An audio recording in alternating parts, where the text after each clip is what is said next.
है। हम लोग को फायदा होता है, दोबारा देख लेते हैं लोग। चलिए, लेकिन चूंकि आप लोग यहाँ आ रहे हैं तो आप लोग, मैंने क्या कहा, जब तक आप इंटरेक्ट नहीं करेंगे, वीडियो ठीक है, हम ठीक है पढ़ा दिए, लेकिन जब तक आप इंटरेक्शन ज़्यादा इम्पॉर्टेंट। इंटरेक्शन मतलब किससे? ठीक है, आप हमसे डर लग रहे नहीं पूछ पा रहे हैं, लेकिन आपस में इंटरेक्शन कीजिए। हो सकता है आपकी प्रॉब्लम वो समझा दें, उनकी प्रॉब्लम आप समझा दें। ना समझ आए तो हमसे पूछिए। मैंने तो कहा ही कि आप लोग अंसाल खरीद लीजिए और अंसाल खरीद के देखिए कि पिछले 5 सालों में जो हम यहाँ पढ़ा रहे हैं या कोई भी सर जो लोग पढ़ा रहे हैं, किस तरह के क्वेश्चन जो आ रहे हैं आप कर पा रहे हैं कि नहीं कर पाए तो लेके आइए मेरे पास, समझ रहे हैं। तभी पढ़ने पढ़ाने में इंटरेस्ट लगता है, क्योंकि हम पढ़ाते चले गए, आप हमसे कुछ पूछ ही नहीं रहे हैं, तब भी तो गड़बड़ हो जाता है ना, है।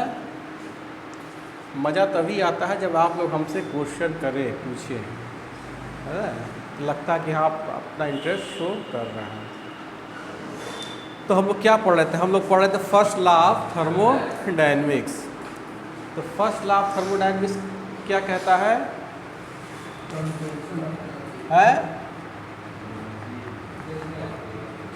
आप कोई बोलेगा ही नहीं, है। हाँ, ऊर्जा संरक्षण का नियम। अब ऊर्जा संरक्षण मतलब क्या? उस कंजर्वेशन ऑफ एनर्जी। कहने का मतलब है कि भाई एनर्जी को हम बना नहीं सकते हैं, ना ही ख़त्म कर सकते हैं, ना ही नष्ट कर सकते हैं, बल्कि एक तरह की एनर्जी को दूसरे तरह की एनर्जी में कन्वर्ट कर सकते हैं। ये सिंपल सा नियम है। हमारे पूरे यूनिवर्स, हमारे पूरे एटमॉस्फेयर में एनर्जी का एक सोर्स है। सोर्स कहाँ? जो लाइट आ रही वो भी एनर्जी ही है, जो हवा बहती है वो भी एनर्जी ही है, जो पानी का फ्लो है उससे भी आप एनर्जी जनरेट कर सकते हैं। उस दिन हम लोग बात किए भी थे कि लाइट एनर्जी से सोलर सेल बन रहा है, विंड एनर्जी को भी हम इलेक्ट्रिकल एनर्जी में कन्वर्ट कर ले रहे हैं, समुद्र के पानी या नदी के तेज़ धारा से भी हम जो है एनर्जी कन्वर्ट कर सकते हैं। और ये सब की सब तीनों तरह की एनर्जी अलग अलग नामों से जानी जाती है। मतलब हम एक तरह की एनर्जी को दूसरे तरह की एनर्जी में ही कन्वर्ट करते हैं। लेकिन थर्मोडायनेमिक्स में जिस एनर्जी की हम बात करते हैं वो कौन सी है? हीट एनर्जी की ही बात करते हैं। थर्मोडायनेमिक्स में हम हीट एनर्जी की बात करते हैं, और यही आपका क्या है? Mathematical form of first law, ठीक ना। जहां डेल्टा ई क्या है? चेंज इन इंटरनल एनर्जी है, Q क्या है? अमाउंट ऑफ हीट है, और ये क्या है? वर्क डन है, ठीक है ना। इसी इक्वेशन से पूरा first law of thermodynamic govern होता है। मैंने क्या कहा था कि इंटरनल एनर्जी क्या है? It is a state function. क्या है? Internal energy is the state function. जैसे हमने कहा था ना, volume of an ideal gas is a state function. तो ये जो स्टेट फंक्शन है तो हमने प्रूफ किया था वहाँ पे। लेकिन यदि आप ये कहा जाए कि भाई इंटरनल एनर्जी, हम कह तो रहे स्टेट फंक्शन है, और आप समझ रहे हैं कि इंटरनल एनर्जी होती क्या है, अब इसको प्रूफ कैसे करें, या हम एक्सपेरिमेंटली शो कैसे करें कि इंटरनल एनर्जी हमारी स्टेट फंक्शन है कि नहीं है। इसको करने के लिए ये लिखवाने की बात, समझने की बात है। देख लीजिए, समझ आइए, नोट करना कर लीजिएगा। जैसे मान लीजिए हमने एक बीकर में 100 ml क्या लिया? पानी लिया। इसको m मत मानिए, 100 ml क्या होगा? वॉल्यूम हो गया ना पानी का, जो मतलब m, ठीक है चलिए, है 100 ml क्या लिया? पानी लिया। इसको 100 ml तो वॉल्यूम ही होगा, V हो गया है। अच्छा, इसका टेम्परेचर मान लीजिए इस समय है 25 डिग्री सेंटीग्रेड। ठीक, और लैब में जो है ये इसका प्रेशर कितना होगा, इस पे प्रेशर पानी पे 100 ml पानी प्रेशर कितना होगा, तो हम प्रेशर लगा तो नहीं रहे हैं लेकिन एटमॉस्फेरिक प्रेशर तो लग रहा है ना। तो जो एटमॉस्फेरिक प्रेशर है 1 एटमॉस्फेरिक प्रेशर मान लीजिए इस पे लगा हुआ है। ठीक, अब हम चाहते हैं कि इसका टेम्परेचर जो है 25 डिग्री सेंटीग्रेड से चेंज होकर के क्या हो जाए, 28 डिग्री मान लीजिए हो जाए, या 30 डिग्री या 26 डिग्री। इसका टेम्परेचर हम क्या करना चाहते हैं, चेंज करना चाहते हैं, बढ़ाना चाहते हैं। तो जब चेंज करेंगे तो वॉल्यूम कितना रहेगा, 100 ml ही रहेगा।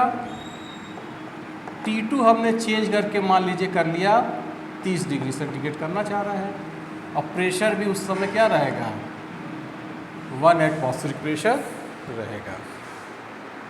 ठीक, सिस्टम हमारा क्या है, 100 ml पानी है, इसकी 2 स्टेट फिक्स कर दिया हमने ना, है ये इसकी इनिशियल स्टेट है और ये इसका फाइनल स्टेट है। अब हमको शो करना है कि भाई जो अच्छा निश्चित है कि इस दौरान इसका चूँकि टेम्परेचर चेंज हो रहा है तो इंटरनल एनर्जी भी चेंज होगी। तो इंटरनल एनर्जी किस पर डिपेंड करती है, टेम्परेचर प्रेशर वॉल्यूम पर डिपेंड करती है। तो इस दौरान यदि मान लीजिए इसकी इंटरनल एनर्जी E1 है और इसकी इंटरनल एनर्जी E2 है। ठीक, अब हमको ये शो करना है कि यह इंटरनल एनर्जी किस पे डिपेंड करती है, स्टेट फंक्शन है, यानी ये पाथ पे डिपेंड नहीं करती है, सिर्फ इनिशियल और फाइनल वैल्यू पे डिपेंड करती है। ठीक, अब हम जो है इस पानी का टेम्परेचर 25 से 30 डिग्री बढ़ाने के लिए कौन कौन सा पाथ फॉलो कर सकते हैं। फर्स्ट लॉ ऑफ थर्मोडायनेमिक्स क्या कहता है, delta E is equal to Q plus W। Q क्या है, amount of heat given to the system और work done by the system, और इस दौरान जो इंटरनल एनर्जी चेंज होगा ये उसका डिफरेंस बता रहा है। तो पहला तरीका क्या है कि भाई हम इसका जो है सीधे जो है क्या कर दें, टेम्परेचर बढ़ा दें, 25 से 30 कर दें, हैं 25 से 30 कर दें। तो 25 से 30 कैसे करेंगे, हैं 25 से 30 डिग्री कैसे कैसे बढ़ाएंगे टेम्परेचर, आप कैसे करेंगे, तेज बोलो, अरे सिंपल सी बात, कैसे करोगे, अरे भाई यहाँ थर्मामीटर लगा दो, हैं और क्या हीट कर दो उसको, हीट ही करोगे और क्या कोई तरीका है नहीं, गर्म करोगे। तो गर्म करने पे हम क्या दे रहे हैं सिस्टम को, क्या दे रहे हैं, हीट दे रहे हैं, हम हीट एनर्जी प्रोवाइड करा रहे हैं, तो उसका टेम्परेचर बढ़ जाएगा। तो पहला तरीका क्या है कि हम जो है क्या करें, सिस्टम को हमने इतनी हीट दे दिया कि वो क्या किया, टेम्परेचर बढ़ गया। एक दूसरा तरीका और, टेम्परेचर हीट दिया, टेम्परेचर बढ़ा और इसकी इंटरनल एनर्जी E1 से E2 ही, तो डेल्टा E हो जाएगा ये है। दूसरा तरीका क्या है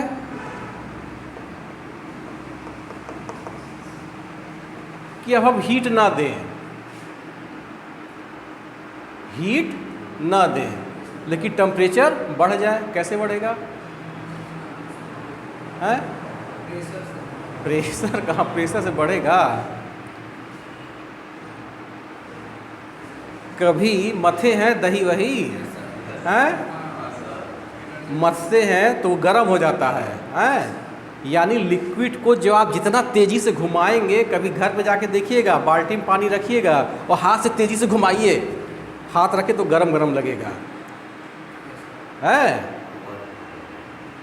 यानी हम कुछ काम वर्क करा रहे हैं ना सिस्टम से, तो उसका टेम्परेचर बढ़ रहा है। तो दूसरा तरीका क्या भैया, हम हीट बिल्कुल कुछ नहीं दे रहे हैं लेकिन वर्क डन करा रहे हैं, टेम्परेचर बढ़ जाएगा 30 डिग्री। तीसरा तरीका क्या है कि भाई हम कुछ हीट भी दे रहे हैं और कुछ वर्क डन भी करा रहे हैं, और तीनों के केस में हम क्या कर रहे हैं, टेम्परेचर 25 से 30 डिग्री बढ़ा रहे हैं। ठीक है, तो ये देखा गया चाहे कोई भी पाथ फॉलो करें, चाहे फर्स्ट, सेकंड या थर्ड, 3 पाथ है, कोई भी पाथ हम फॉलो करते हैं, 100 ml पानी का टेम्परेचर 5 डिग्री सेंटीग्रेड बढ़ाने के लिए जितनी ऊर्जा की ज़रूरत होती है, वो ऊर्जा क्या होती है, वो कांस्टेंट होती है। कांस्टेंट का मतलब ये है, मान लीजिए 25 से 30 डिग्री सेंटीग्रेड बढ़ाने के लिए मान लीजिए 5 कैलोरी ऊर्जा खर्च हो रही है, तो 5 कैलोरी इसमें भी खर्च होगी, 5 कैलोरी इसमें भी खर्च होगी, 5 कैलोरी इसमें भी, डेल्टा ई की वैल्यू हमेशा क्या आएगी, 5 कैलोरी ही आएगी। चाहे आप सिर्फ हीट दीजिए तब आप चेक करें तो 5 कैलोरी आंसर आएगा, ये सिर्फ वर्क कराइए तब भी 5 ही कैलोरी आएगा, और दोनों को मिक्स यानी हीट भी दें और वर्क भी कराएं तो कितना आएगा, 5 डिग्री सेंटीग्रेड बढ़ाने के लिए सिर्फ 5 कैलोरी ऊर्जा की ज़रूरत पड़ रही है। तो कहने का मतलब ये है कि पाथ कोई भी फॉलो कर रहे हैं, डेल्टा ई की वैल्यू किस पे डिपेंड कर रही है, इनिशियल और फाइनल वैल्यू पे ही डिपेंड कर रही है। इसलिए हमारा डेल्टा ई क्या हो गया, स्टेट ई क्या हो गया, स्टेट फंक्शन हो गया। किसी भी पाथ से जाएं तो ये ई क्या हो गया, स्टेट फंक्शन हो गया। समझ गए ना, इसको लिखवाने वाली बात समझ लीजिए, ये समझने की बात है। ठीक, कुछ नोट करना चाहे नोट कर लीजिए, नहीं तो फिर आगे बढ़ें। ठीक, नेक्स्ट जो टॉपिक आपका है वो है इंथैल्पी ऑफ द सिस्टम। क्या है, enthalpy.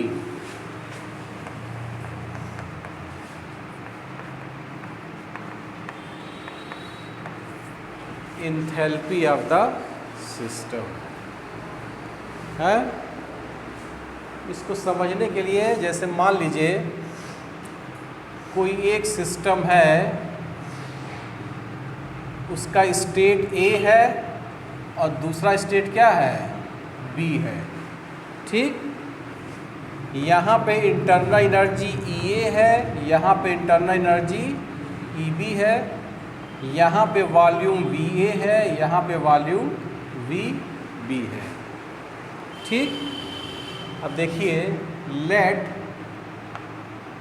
A system under a constant pressure P changes its volume from VA to VB। एक सिस्टम जो स्टेट ए में है उसका वॉल्यूम VA है, हमने इस पर एक कांस्टेंट प्रेशर से इसको प्रेशर दिया। जब प्रेशर देंगे तो वॉल्यूम चेंज होगा, वॉल्यूम कम होगा, प्रेशर बढ़ा रहा है ना तो वॉल्यूम कम होगा, तो वॉल्यूम क्या हुआ, VA से VB चेंज किया। And its internal energy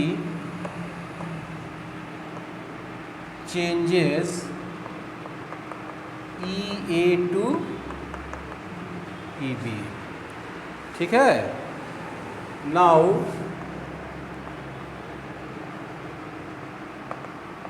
during this process work done by the system, W कितना होगा बताइए, W कितना होगा, है क्या? Q माइनस U, U क्या है?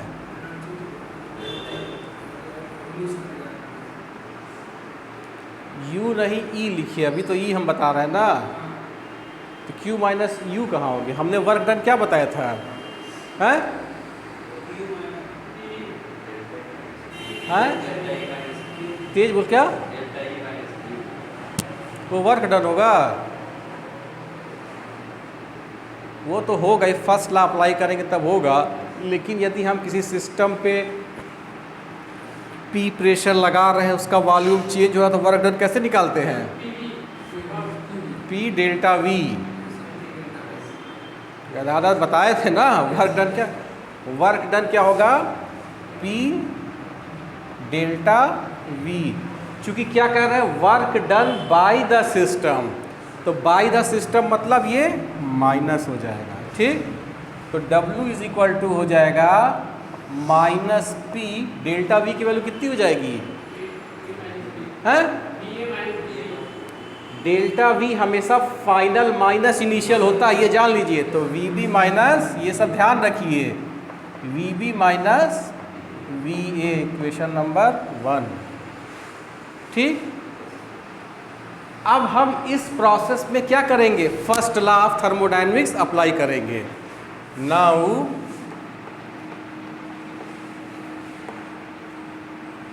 Applying the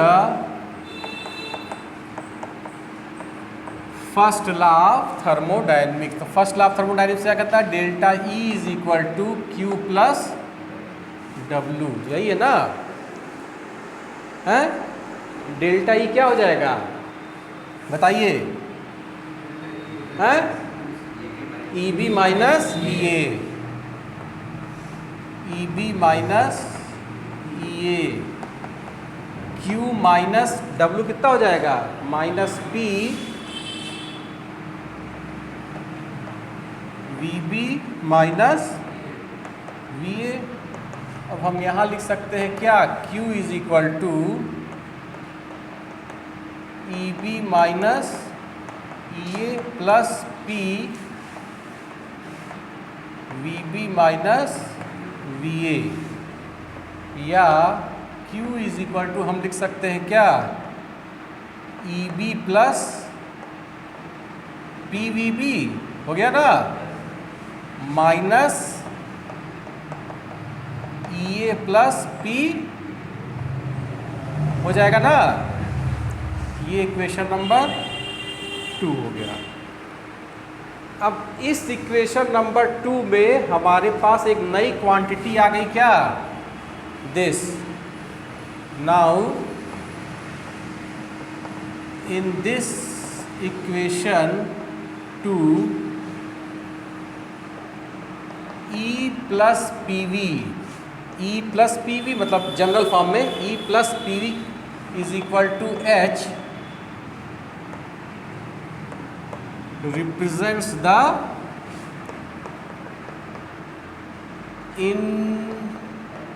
enthalpy of the क्या? सिस्टम। ये H क्या है? H क्या हमारा? enthalpy of the system, and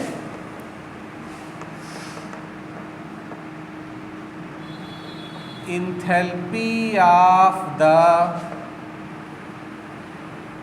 system represents the, ध्यान से देखिएगा, total energy stored in a system। ये इम्पॉर्टेंट है। इंथैल्पी कैसे डिफाइन करते हैं? It is the total energy stored in a system. क्यों कहा गया? क्योंकि कांस्टेंट प्रेशर से हम चेंज कर रहे हैं, तो ये टोटल क्या है? ये एनर्जी तो है। क्यू क्या? हीट है, हैं? और ये हीट इतने माइनस इतना, तो ये टर्म क्या है? ई ए क्या है? इंटरनल एनर्जी है। और P इंटू वी बी भी क्या? वर्क डन है, हैं? P into V B. तो ये दोनों मिलके क्या हुआ? इन दोनों का combine H is equal to E plus P V, ये क्या हो गया, इंथैल्पी, यानी total energy stored in a system. यानी किसी सिस्टम में जो टोटल एनर्जी स्टोर्ड होती है वो उसकी इंटरनल एनर्जी और जो उसके द्वारा वर्क डन किया जाता है। ठीक, तो इतना आप जो है इंथैल्पी के बारे में उतार लीजिए। कहीं कुछ पूछना नहीं ना है, हैं? फटाफट उतार लीजिए, ऐसे प्रूफ होता है, ये एग्ज़ाम में बहुत पूछा जाता है।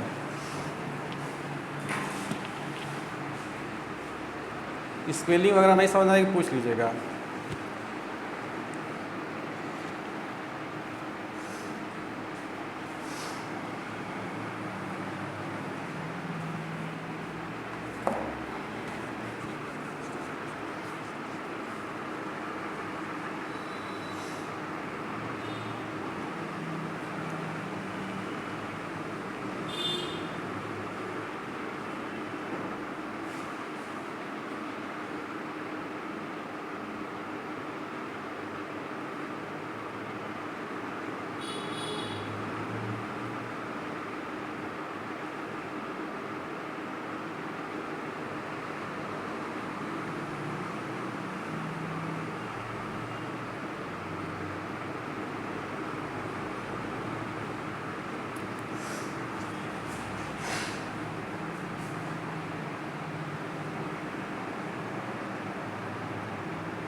And now during this process,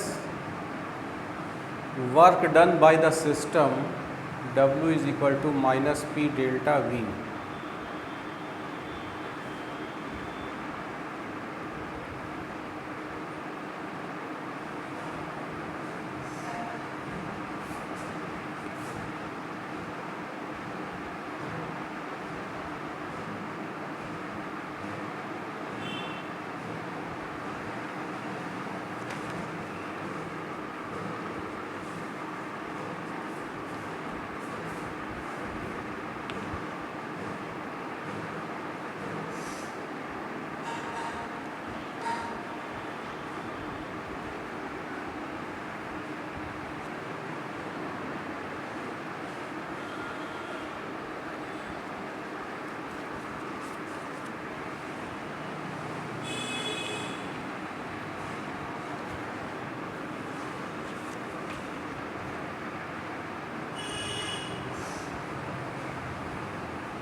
हो गया?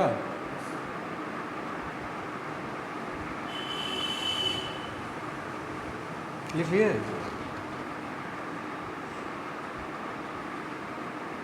लिखिए नीचे।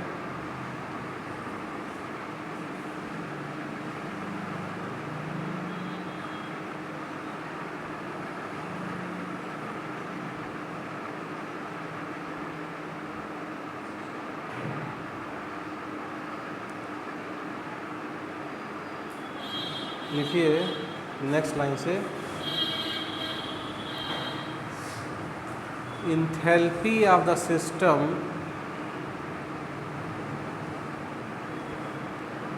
is a definite quantity, is a definite, DEFINITE. Enthalpy of the system is a definite quantity that is का साइन कैसे लगाते हैं? IE. That is, it is a state function. That is, it is a state function, and its value depends only on the initial and its value only depends on the initial and final state of the system. Its value only depends on the initial and final state of the system.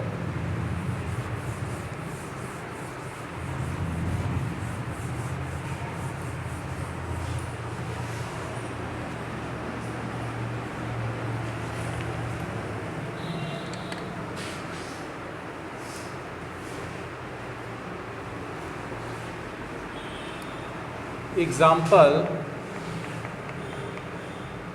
number 1, evaporation of a liquid. Example क्या है? Number 1, evaporation of a liquid is accompanied, ACCOMPAINED. accompanied माने क्या होता है? साथ में. evaporation of a liquid accompanied by increase in enthalpy. कहने का मतलब है कोई भी लिक्विड जब वेपोराइज होता है, क्या होता है? कोई भी लिक्विड के पानी को हम वेपर में बदलेंगे तो क्या होगा? सिस्टम की इंथैल्पी क्या होगी? बढ़ेगी. क्या होगी? इंक्रीज होगी. इसको समझ लीजिए कैसे बढ़ेगी. जैसे H2O लिक्विड है और इसको हम क्या चेंज कर रहे हैं? H2O वेपर में करेंगे ना. तो जब H2O लिक्विड है तो इसकी इंथैल्पी H1 है और इसकी इंथैल्पी क्या है? H2 है. तो लिक्विड से वेपर में कैसे चेंज करना पड़ेगा? हीट देना पड़ेगा. तो H1 बड़ा होगा कि H2 बड़ा होगा? हैं?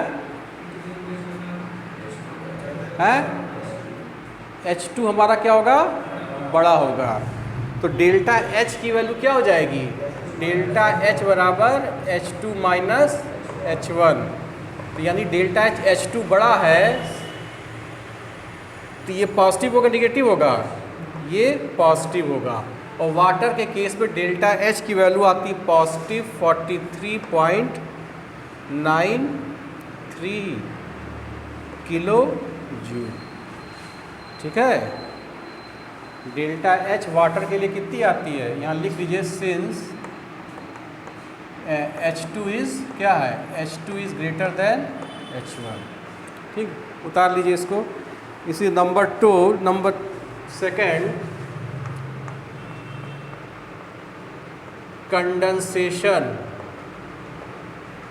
कंडेंसेशन ऑफ लिक्विड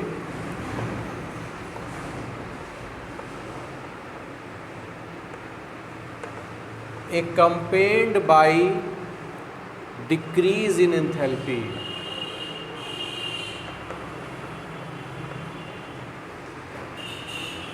अब कंडेंसेशन कैसे होगा? वाटर वेपर है, इसको कंडेंस करेंगे तो क्या बनेगा? ये लिक्विड बनेगा ना, है H2O लिक्विड बनेगा। यदि ये H1 इसका है, ये H2 है, तो यहाँ पे H1 बड़ा होगा, H2 बड़ा होगा, है H1 बड़ा होगा, यानी H1 is greater then H2, इसलिए डेल्टा H क्या हो जाएगा? H2 माइनस H1, ये क्या होगा? निगेटिव वैल्यू आएगी। ठीक, डिक्रीज कर रहा है, इसकी वैल्यू आती है डेल्टा H। वाटर के केस में जस्ट इसका उल्टा, यानी माइनस 43.93 किलो जूल पर मोल।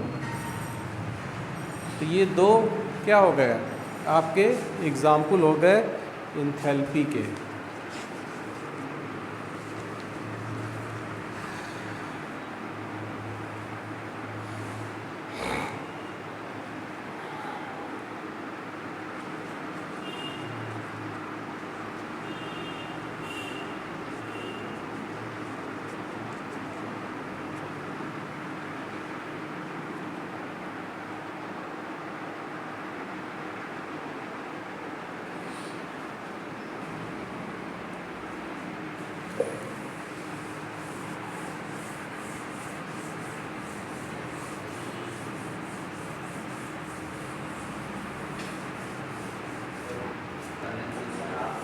है कंडेंसेशन ऑफ लिक्विड, हाँ, accompanied by decrease in enthalpy. Example हमने वाटर का लिया है।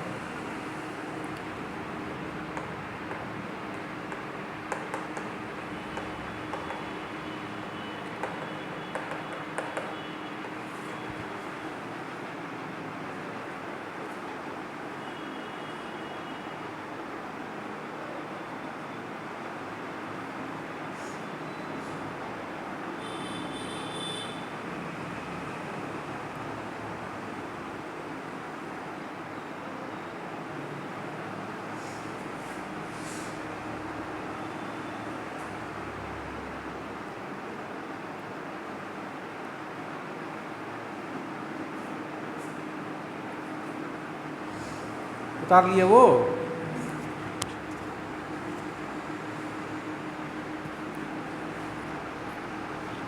नेक्स्ट टॉपिक है हीट कैपेसिटी। ये आप लोग बेकार फिजिक्स से पढ़े होंगे ना, हैं? पढ़े कि नहीं पढ़े फिजिक्स में? हैं? अरे फिजिक्स में इंटर कभी तो कभी हीट कैपेसिटी पढ़े होंगे। क्या होता है हीट कैपेसिटी?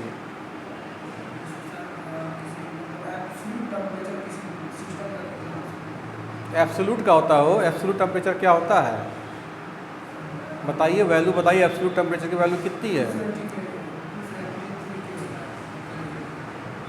-273।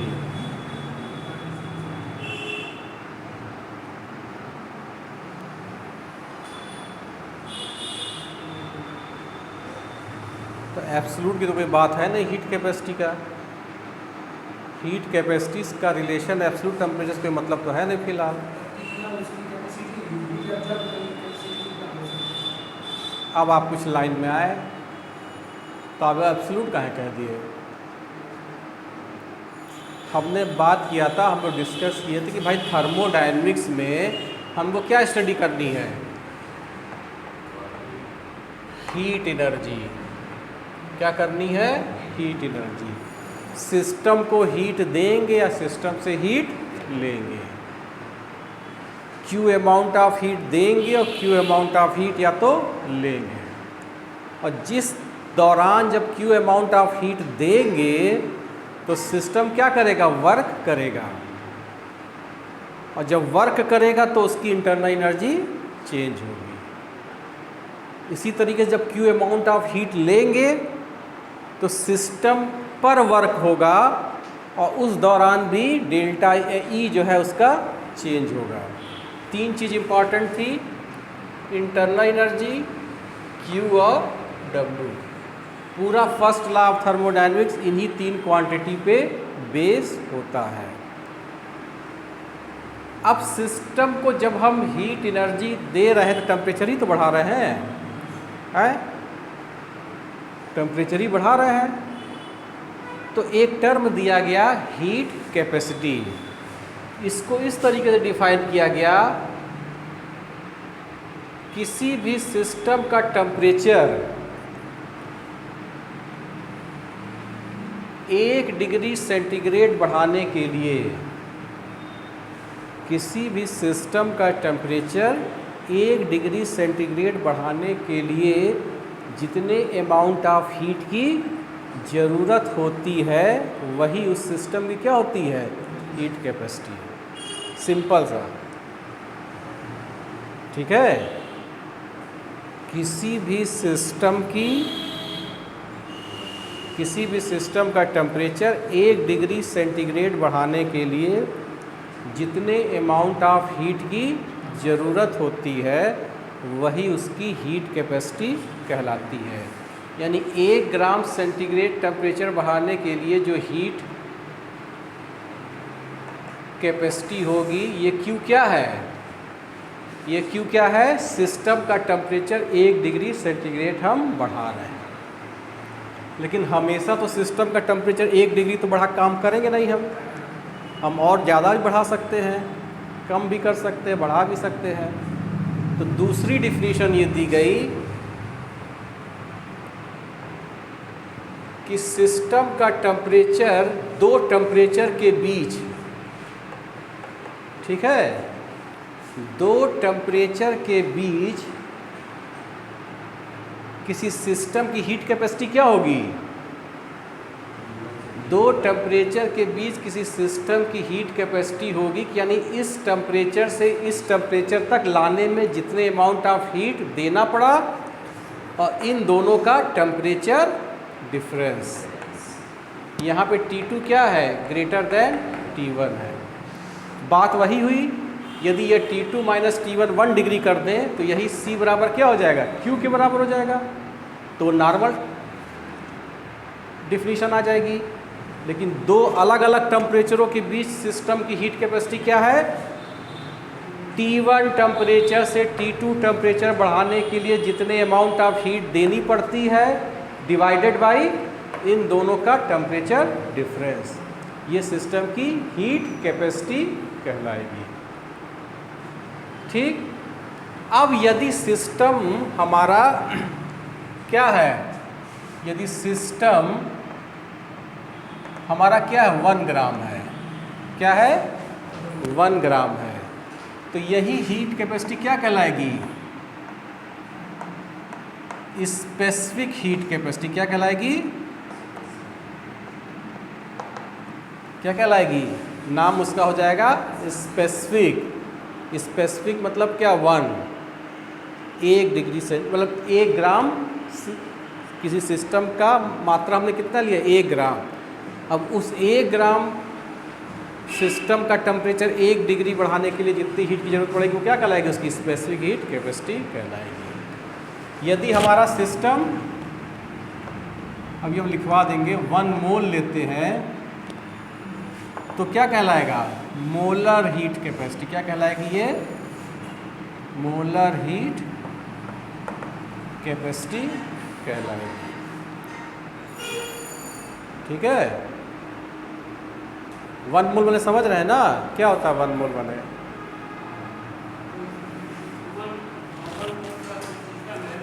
नहीं तो 1 मोल होता क्या, कैसे कहा, आप 1 मोल तौल सकते हैं, कहाँ है,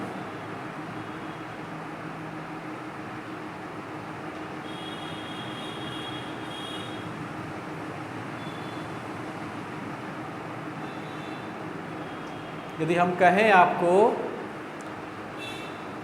NaOH का 1 मोल तौलिए, कितना तौलेंगे, 1 मोल NaOH आपसे लेबोरेटरी पे कहा जाए, आपके सर कहे भैया 1 मोल NaOH आप लाइए मेरे पास, तो कैसे लाएं, 1 ग्राम कहेंगे तो आप कर लेंगे, कैसे करेंगे, 1 ग्राम NaOH तौल देंगे, हैं,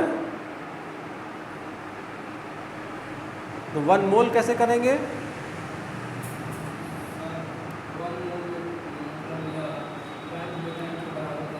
है? किसी भी कॉल के बराबर होता है नॉर्मल टेम्परेचर नॉर्मल प्रेशर पे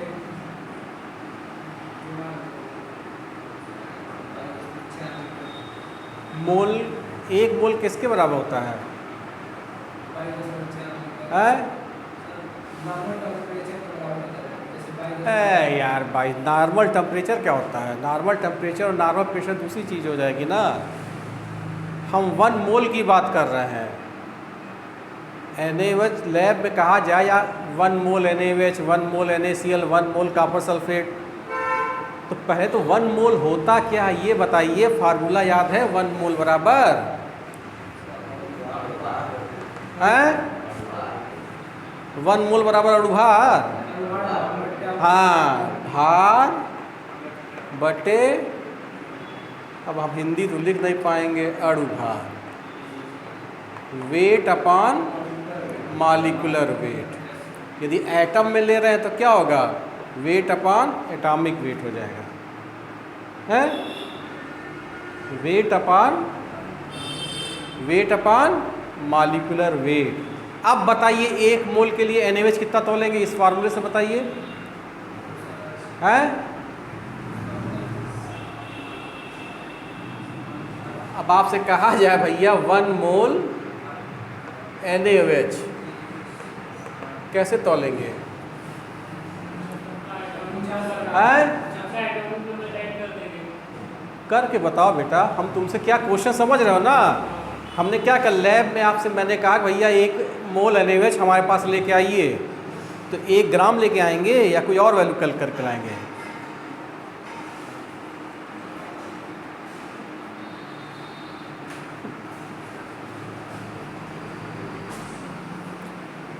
मोल है कितना लाएंगे तौल के? और 2 मोल कहें तो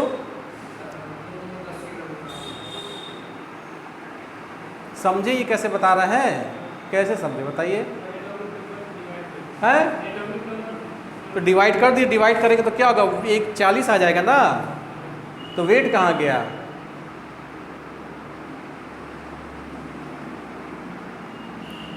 सिंपल सी बात है। 1 मोल NaOH का मतलब क्या हुआ? फार्मूले में रखेंगे NaOH चाहे कितनों मोल लीजिए, लेकिन एक NaOH का मॉलिक्यूलर वेट तो चेंज नहीं होगा, वो तो क्या होगा? 40 ही होगा, है? ये फार्मूला किसके लिए? 1 मोल के लिए है, यानी 1 मोल के लिए है। तो 1 मोल बनाने के लिए 40 है, तो वेट कितना लेना पड़ेगा? 40 ही तो लेना पड़ेगा, तभी 40 कटेगा 1 मोल आएगा।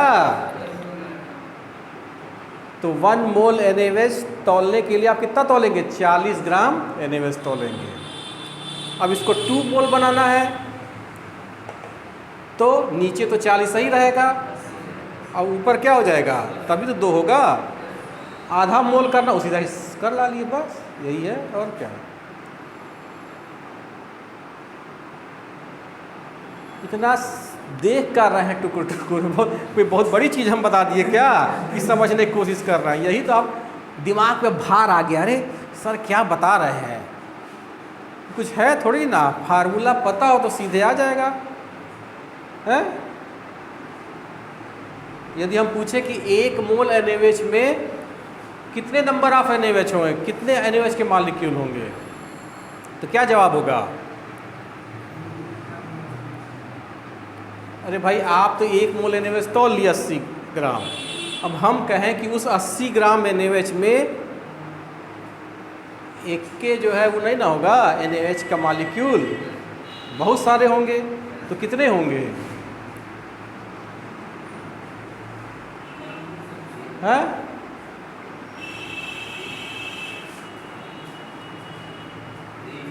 तीन होंगे। अरे गधादार, कितना होगा?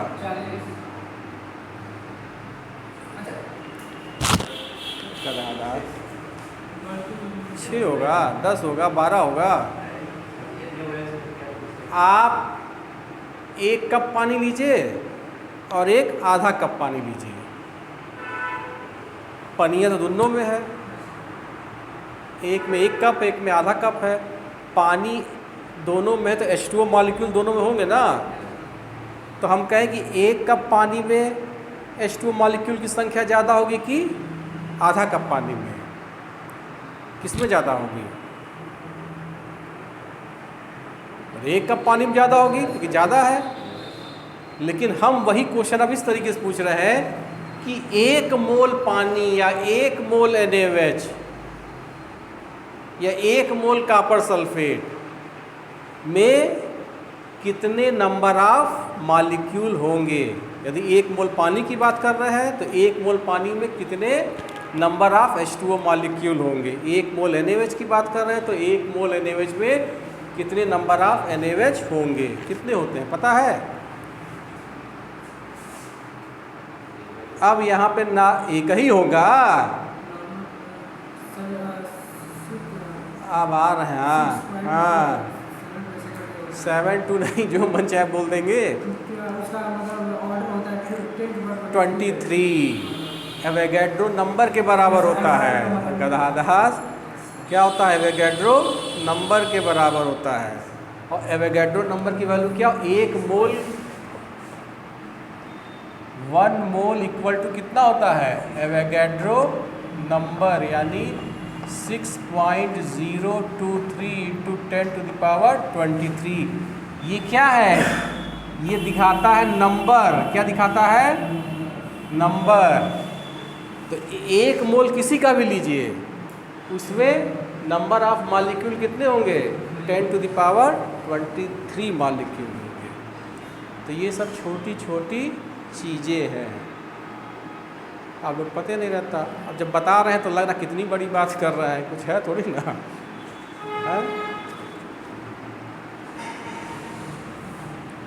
तो हम लोग क्या बात कर रहे थे? हाँ, मोलर हीट कैपेसिटी और स्पेसिफिक हीट कैपेसिटी की बात कर रहे थे कि यदि 1 ग्राम लेंगे तो हीट कैपेसिटी क्या कहलाएगी? स्पेसिफिक हीट कैपेसिटी कहलाएगी। और यदि 1 मोल लेंगे सिस्टम तो क्या कहलाएगी? मोलर हीट कैपेसिटी कहलाएगी। अब किसी भी सिस्टम की हीट कैपेसिटी हम लैब में 2 तरीके से निकाल सकते हैं। पहला तरीका क्या होता है? एट कांस्टेंट वॉल्यूम, अभी लिखवा देंगे तो समझ लीजिए, एट कांस्टेंट वॉल्यूम। ठीक है? किसी भी सिस्टम की हीट कैपेसिटी को, भाई लैब में हम लोग कोई एक्सपेरिमेंट कर रहे हैं तो या तो सिस्टम का वॉल्यूम कांस्टेंट होगा या प्रेशर कांस्टेंट होगा। क्यों? क्योंकि हम गैसियस फेज में सिस्टम को ले रहे हैं। प्रेशर चेंज करेंगे तो वॉल्यूम चेंज हो जाएगा। ठीक ना? तो पहली अवस्था है कि एट कांस्टेंट वॉल्यूम। तो एट कांस्टेंट वॉल्यूम का मतलब क्या हो गया? सिस्टम का V क्या हो गया? कांस्टेंट हो गया है। V कांस्टेंट हो गया तो चेंज इन वॉल्यूम क्या होगा? वो 0 होगा है। चेंज इन वॉल्यूम 0 होगा। Work done by the system W क्या होगा तब? W बराबर क्या होता? P dV। कितना हो जाएगा? ये आपका 0 हो जाएगा। ठीक? यदि लैब में यदि हम कांस्टेंट वॉल्यूम रख करके कोई एक्सपेरिमेंट कर रहे हैं तो सिस्टम का जो वर्क डन क्या होगा? वो 0, क्योंकि वॉल्यूम चेंज नहीं हो रहा है। ठीक? अब from first law,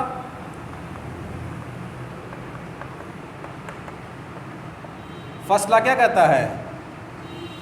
delta E is equal to Q plus W। अब यह वाली कंडीशन जब इसमें अप्लाई करेंगे तो क्या हो जाएगा?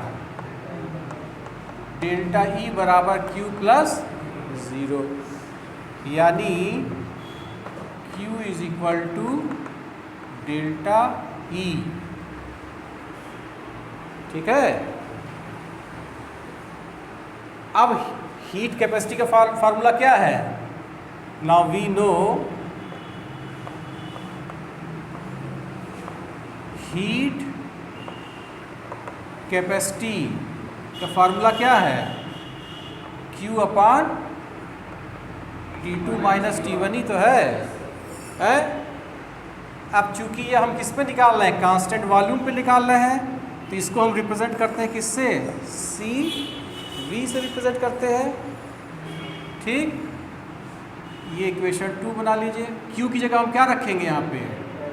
डेल्टा E, और ये डेल्टा T हो जाएगा। तो CV को लिखा जा सकता है दूसरे फॉर्म में, डेल्टा को डेल पे कर दिया स्मॉल चेंज के लिए, del E upon del T at constant. ये फार्मूला हो गया क्या? Heat capacity at constant volume. ठीक है, कुछ करना नहीं, ऐसा ही। ये पहली कंडीशन आपकी हुई। अब दूसरी कंडीशन चेक की। क्या यार, ये तो बड़ा गड़बड़ हो गया है।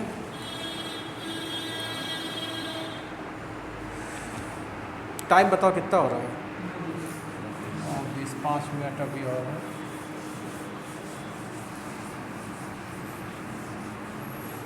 दूसरी कंडीशन होती है बी। मोबाइल ऑफ का देख रहे थे जी, हम तो टाइम पूछ रहे हैं। At constant pressure. ठीक है, दूसरी कंडीशन क्या है? एट कांस्टेंट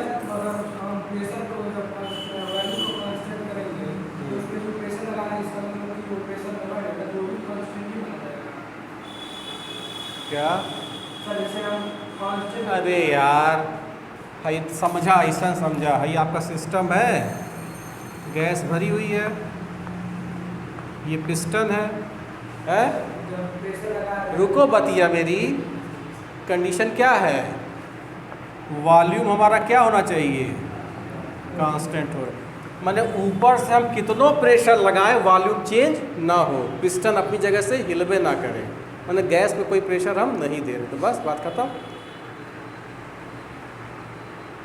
तो वॉल्यूम नगण्य मतलब नहीं, वॉल्यूम नगण्य नहीं, वॉल्यूम तो है ही है, वॉल्यूम का चेंज नगण्य है। इंपॉर्टेंट क्या होता है? Volume is state function.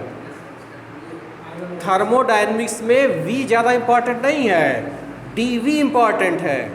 H ज़्यादा इंपॉर्टेंट नहीं है, DH इंपॉर्टेंट है। समझ गए बच्चा? काहे जोर दे रहे हैं? कुछ है नहीं, ठीक ना? अब यहाँ पे हम क्या कर रहे हैं कि प्रेशर कांस्टेंट रख रहे हैं। क्या कर रहे हैं? प्रेशर मान लीजिए P लगा रहे हैं, तो इस कांस्टेंट प्रेशर में वॉल्यूम अब क्या होगा? चेंज होगा। हमने वॉल्यूम कांस्टेंट नहीं रखा, प्रेशर कांस्टेंट कुछ भी लगाए तो धीरे धीरे नीचे आएगा, या प्रेशर कम कर तो ऊपर जाएगा। तो जब प्रेशर लगाया जा रहा है, वॉल्यूम चेंज होगा, तो वर्क डन होगा कि नहीं होगा? होगा, होगा ना? तो यानी at constant pressure P work done by the system W बराबर क्या हो जाएगा? माइनस P डेल्टा V होगा कि नहीं होगा? है? होगा ना? और फर्स्ट लॉ क्या कहता है? Q प्लस W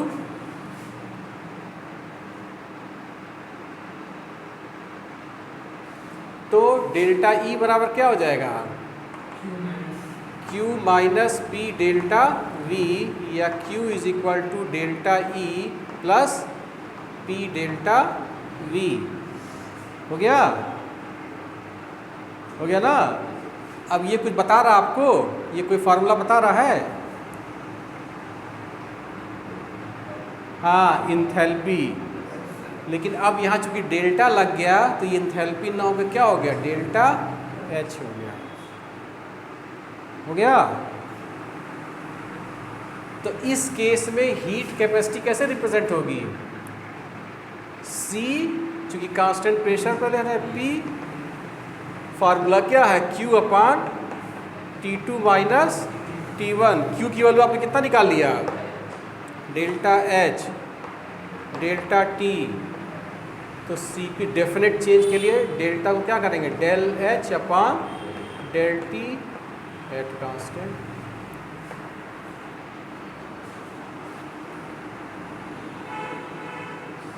कहीं कोई समस्या है? एग्ज़ाम में पूछा जाता है, डिफाइन द हीट कैपेसिटी, साथ में एट कांस्टेंट वॉल्यूम और एट कांस्टेंट प्रेशर। चूँकि 2 नंबर का सवाल होता है, या बड़े सवालों में भी बच्चे क्या करते हैं, कुछ बच्चे तो गलते लिख डालते हैं, ज़्यादातर बच्चे गलते लिख डालते हैं। कुछ जो समझे नहीं होते हैं तो क्या लिखेंगे, Cp बराबर डेल्टा H अपान डेल्टा T, Cv बराबर डेल्टा E अपान डेल्टा T। ये सही है?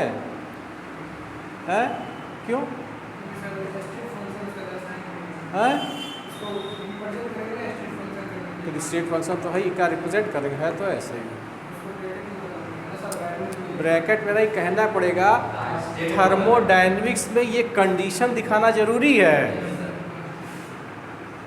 और ये जो कंडीशन यहाँ लिखी जाती है वो शो करता है, इस ब्रैकेट के बाहर जो लिखाता है वो क्या शो करता है, वो चीज़ बताता है कि भैया वो क्वांटिटी क्या है, कांस्टेंट है। आप समझते हैं पूरा में पूरा नंबर मिलेगा, और 2 नंबर के सवाल में एग्जामिनर पूरा का पूरा 1 नंबर यहाँ तो पूरा काट दे, लेकिन भैया चलो ये तो लिखा है, तो 2 में 2 गिनने की जगह 2 में क्या देगा, 1 ही देगा। जो बच्चे पूरा लिख रहे हैं उसको 2/2 मिल जाएगा। अब पहला क्वेश्चन कंपलसरी होता है 5 नंबर का, 10 नंबर का, 2-2 नंबर के हिसाब से। कुछ बच्चे 10 में 10, आप तो कहेंगे सर 1 ही नंबर का तो अंतर है, पता नहीं क्या बता रहे हैं, लेकिन वो 5 क्वेश्चन गड़बड़ करेंगे तो एक बच्चा 10 में 10 पा रहा है और दूसरा 5 में बहुत अंतर हो गया। आप 85% पाएंगे, दूसरा 100% पा रहा है। तो बेटा हमेशा जो है छोटे छोटे क्वेश्चन को करने की प्रैक्टिस घर पे करनी चाहिए। आप लोग बड़ा क्वेश्चन तो रट वट के 2-3 पन्ना खूब लिखेंगे हैं, और जो 2-2 नंबर का क्वेश्चन होता 5 लाइन लिखना होता है, उस 5 लाइन को लिखने के लिए आप 3 पन्ना लिख डालते हैं। ये सोच करे कहीं तो कहीं वो चीज़ आंसर हो। अब टीचर को कापी जांचना है ना, वो 2 नंबर के क्वेश्चन के 3 पन्ना क्यों पढ़ेगा, वो तो देखेगा 3 लाइन उनको दिख जाए वो आंसर, नहीं दिखेगा तो 0, चाहे आप वो तीसरे पन्ने पर कहीं कुछ ना कुछ लिखे हो, जो कोई मतलब है नहीं उसका। तो आंसर देने का भी तरीका होता है। आपको लगता हम बड़ा अच्छा क्वेश्चन करके आए हैं, लेकिन छोटी छोटी मिस्टेक क्या करता है, आपके लिए गड़बड़ा देता है। ठीक, तो कुछ क्या करें, नोट करेंगे, लिखवा दें, कैसे क्या करें, क्योंकि इसका तो पूरा लिखवाना पड़ेगा हमको। है डिफिनेशन लिखिए, हीट कैपेसिटी पर डिफिनेशन लिखिए। चलिए 2-3 जितना बचेगा कल लिखवा देंगे उसको। अच्छा लिखिए हीट कैपेसिटी। ये समझ गए हो कि नहीं समझ गए हो, ये प्रूफ करना आता है एग्ज़ाम में। ठीक है, प्रूफ करना ये एग्ज़ाम में आता है। लिखिए हीट कैपेसिटी, लिखिए heat capacity is defined as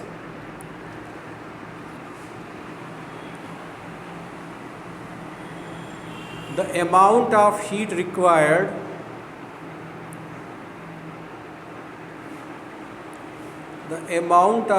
required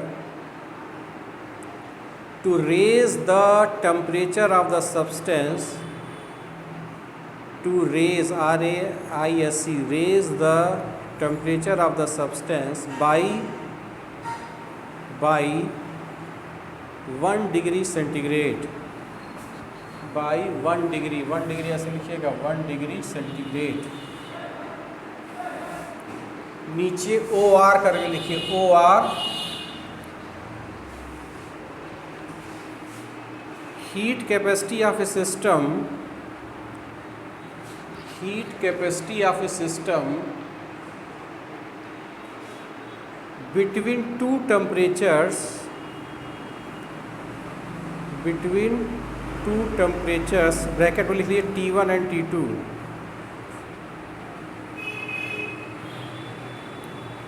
is defined as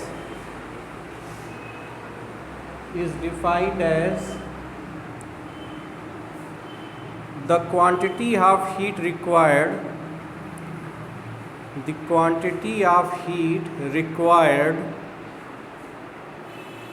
to raise the temperature of the system raise the temperature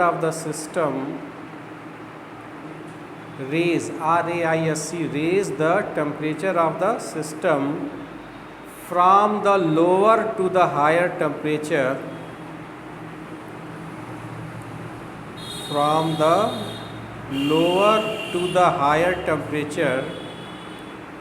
divided by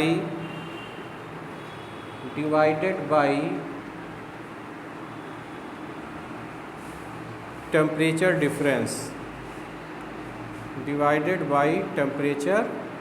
difference.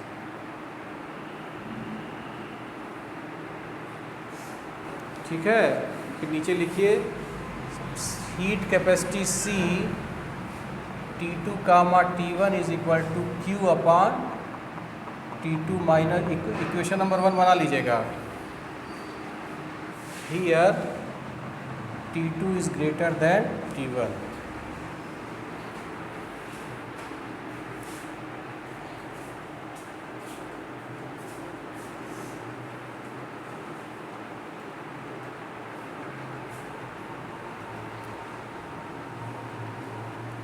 फिर लिखिए नीचे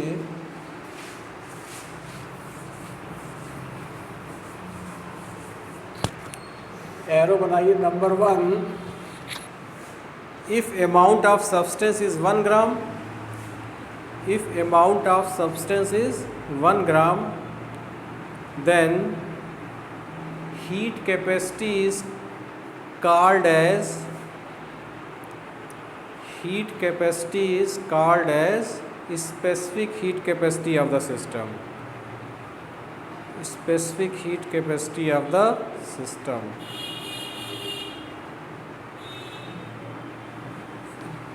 नेक्स्ट एरो बना के लिखिए सेकंड वाला,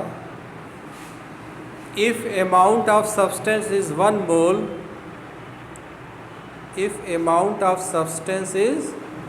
मोल, then heat capacity is known as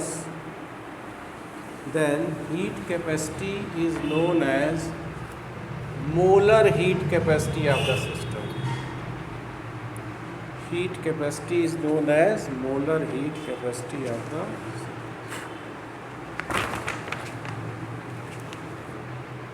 ठीक है,